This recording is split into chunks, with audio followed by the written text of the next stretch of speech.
The FCC is going to vote on April 25th, which is, what, about 3 weeks from now. They're going to vote on whether to restore net neutrality. What is net neutrality? Well, here's how it used to work before Trump did away with it. If you were an internet service provider, if you were the company that brings the internet into people's homes, you were classified as what's called a common carrier. A common carrier, the phone company is a common carrier. There are certain expectations we have when we use the telephone. If you call somebody, you expect that nobody can listen in on your conversation without a warrant, right? That's just a reasonable expectation of privacy. That's how it used to be on the internet. Your internet service provider, the company bringing the internet into your home, could not listen in on your conversations. Secondly, they can't charge you a different price or offer the service to you, a different quality of service based on who you're talking to. Again, on your telephone, they don't charge you, $1 a minute when you're talking to grandma and $5 a minute when you're talking to your boss, for business.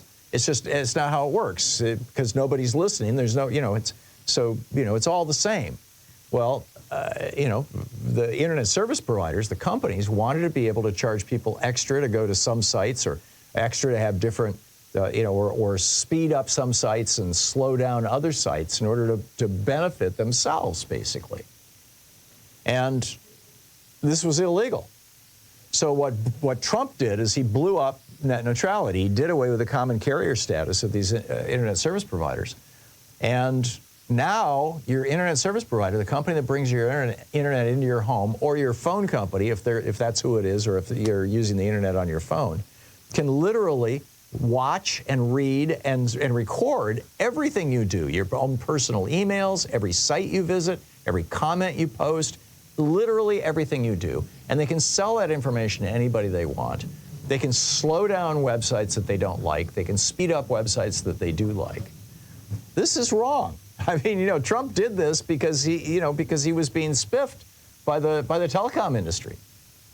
And so now we've got an honest broker back at the head of the FCC, Jessica Rosenworcel.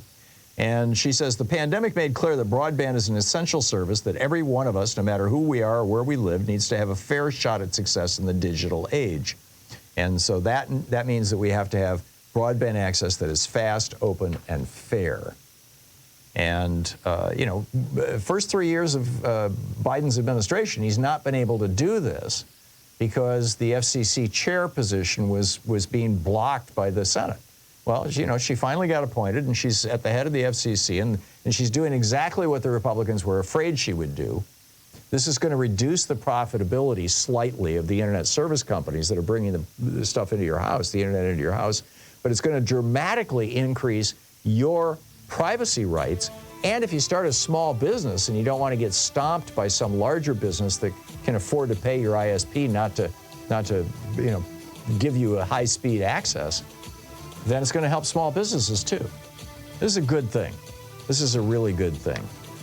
And so, good on the FCC and the new chair. Well, we'll see. It's going to be 2.5 weeks, and there's vigorous opposition to this. Big money at stake here. Stay tuned.